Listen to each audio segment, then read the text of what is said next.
Il y a un instant, hein, le groupe où les meilleures nations de chaque chapeau finalement se retrouvent.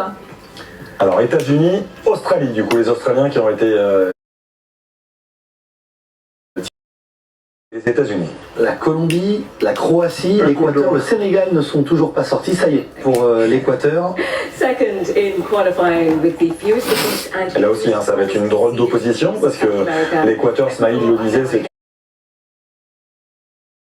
une équipe qui a impressionné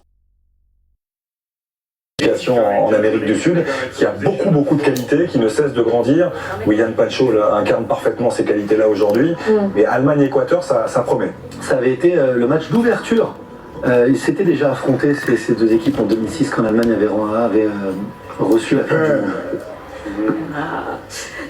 Le Japon, qui sera donc dans le groupe F, aux côtés des Pays-Bas. Il reste quelques nations, hein. La Croatie, un petit peu difficile, je vois vous stresser sur la Croatie, Smaïl. La Croatie, le Sénégal, la Colombie, l'Uruguay.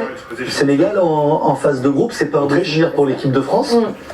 Oui, l'Autriche aussi, c'est pas un bon souvenir pour l'équipe de France. 2002. Alors, chacune de mes... On passe au groupe G. Qui va affronter la Belgique? Ça aussi, ça s'annonce comme une belle première affiche à vivre donc sur notre... L'Iran. On trouvera l'Iran donc dans le groupe de la Belgique.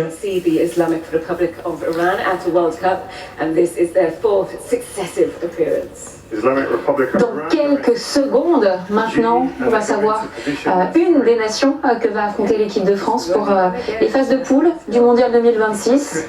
Il ne reste plus qu'un groupe, le groupe H, et puis ensuite on saura le prochain adversaire de la France. 7e phase finale de Coupe du Monde pour... intéressant de savoir aussi qui va affronter l'Espagne. Ouh. Espagne-Uruguay, c'est un duel savoureux aussi à venir entre la Roja et la Céleste. Et ce sera une vraie opposition de style. L'Espagne qui a un jeu très ouvert, très flamboyant, et l'Uruguay qui adore jouer contre ces équipes-là en étant très regroupé et en faisant mal à la récupération. Qui aime faire déjouer ses adversaires. Exactement. Mais qui a de la qualité malgré tout. La prochaine boule que va tirer Shaquille O'Neal, je vous rappelle, c'est la nation qui va affronter l'équipe de France pendant les phases de poule. Et c'est parti. Sénégal. Eh bien, le Sénégal, on l'évoquait, Sénégal. Gros souvenir. Premier adversaire des Bleus dans cette Coupe du Monde 2026. Le Sénégal, bien sûr, Smaïl le rappelait ce mauvais souvenir, parce que cette Coupe du Monde 2002 est un mauvais souvenir pour notre équipe de France, qui avait été battue, il me semble, par le Sénégal de Papa. Bouba Diop. Jusqu'au quart de finale de cette compétition, on a vu le sélectionneur du Sénégal. Une affiche France-Sénégal pour c'est merveilleux, c'est magnifique d'avoir cette affiche-là, parce que on sait, on a parlé de Brésil-Maroc pour le premier gros match, ce sera aussi un des matchs cochés par tous les supporters. On n'est pas à l'abri de devenir un groupe de la mort aussi à l'issue du tirage au sort? Si, on pourrait. La Norvège peut-être dans ce groupe-là. On va regarder la fin du tirage de ce pot numéro 2, et puis peut-être on pourra aller voir Hugo Lloris, notre ancien capitaine des Bleus, champion du monde aussi. Il pourra nous dire un petit peu son sentiment sur le Sénégal. Argentine-Autriche. Donc autre affiche qui vient d'être déterminée dans le groupe J, Argentine-Autriche. Un tirage près, Xavier, on était sur le pronostic. Oui, un tirage près, oui, Jean-Michel à peu près. Ah oui. Exactement. On va pouvoir faire et là, ça pourrait être aussi un très beau groupe, parce qu'on essaye d'identifier l'un des groupes qui risque d'être particulièrement intéressant.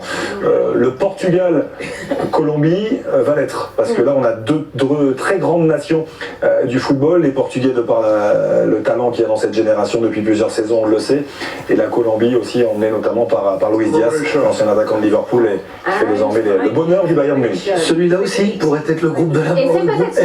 Angleterre-Croatie. À chaque fois que ces deux équipes se rencontrent, ce sont de très grands matchs. Je me souviens de séances de tir au but interminables entre l'Angleterre et la Croatie. Ça donne toujours de superbes affiches, vraiment. Donc on a déjà le Portugal avec la Colombie, l'Angleterre avec la Croatie, la France avec le Sénégal, le Brésil avec le Maroc, l'Allemagne avec l'Équateur. De belles affiches prévues. Alors, à ce stade du tirage au sort, on sait un des prochains adversaires de l'équipe de France, vous l'avez vu, on est dans le groupe I, et on va affronter le Sénégal. On va tout de suite retrouver Hugo Lloris, gardien de but, champion du monde, ancien capitaine de l'équipe de France qui est depuis chez lui à Los Angeles où il joue désormais et qui suit pour nous aussi ce tirage au sort. Hugo, France-Sénégal, ça dit quoi, capitaine? Tout de suite, je pense à des mauvais souvenirs et à ce film 2002 que j'avais suivi en tant que supporter. C'est du costaud. Il y avait quand même de grandes nations dans ce chapeau 2. Le Sénégal en fait partie et ça, honnêtement, ce sera un vrai défi athlétique, physique face à une très très bonne équipe. Sénégal champion d'Afrique en 2021, c'était il n'y a pas très longtemps, le Sénégal qui avait brillé avec un certain Aliou Cissé, Pape Thiaw désormais qui est sélectionneur de cette équipe. C'est une équipe avec beaucoup de joueurs que l'on connaît, qui sont notamment passés par le championnat de France ou qui évoluent encore aujourd'hui, à l'image de Lamine Camara du côté de l'AS Monaco. C'est une équipe qui a beaucoup de qualité, Smaïl, et ça a déjà beaucoup d'expérience. Sadio Mané, Khalidou Koulibaly, Edouard Mendy, un des meilleurs gardiens du monde.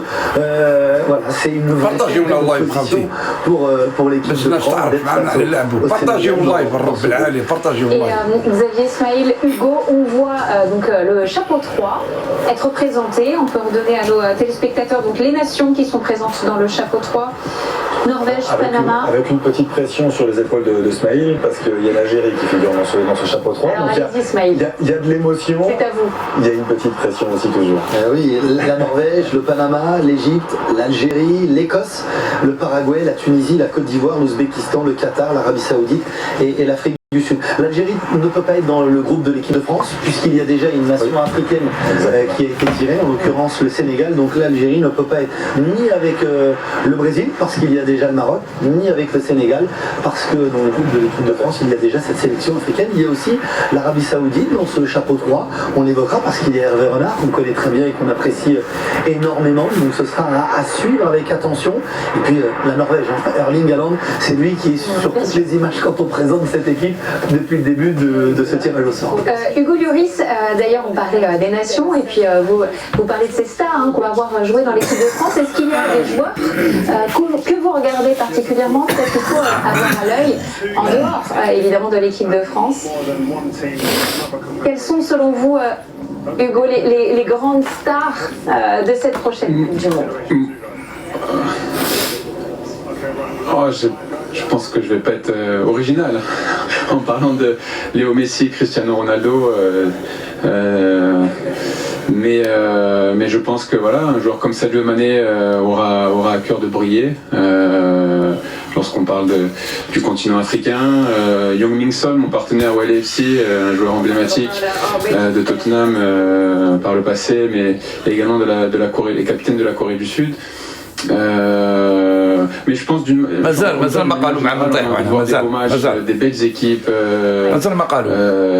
des efforts, des buts, des arrêts de gardiens, on a envie de voir les équipes briller et on a envie de prendre du plaisir en tant que spectateur.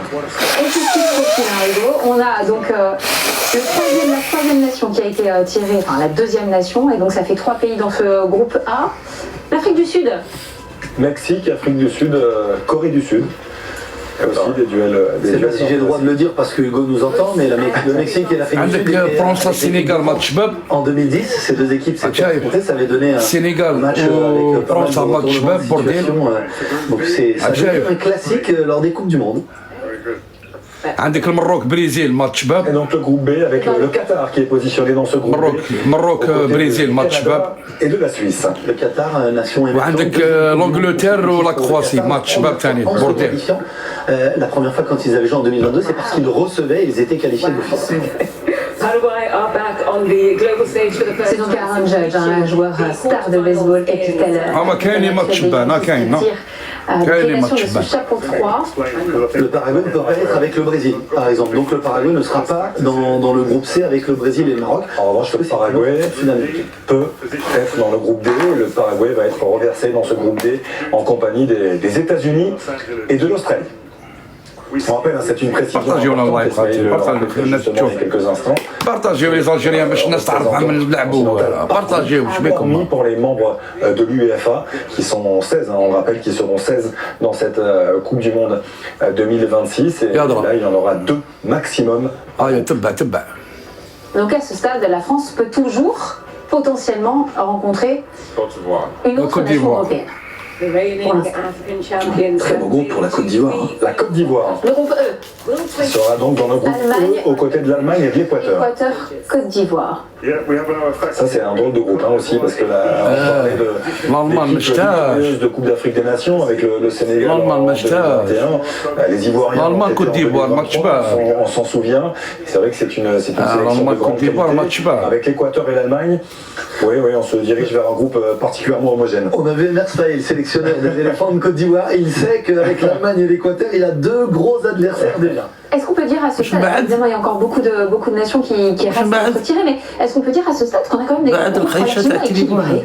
Il n'y a pas un التليفون، groupe qui se مش détache الخيشة qui est هذه. beaucoup plus dur que les autres et à l'inverse un qui est beaucoup plus facile que les autres, non? Oui, après là on vient de connaître le début des troisièmes sélections par groupe.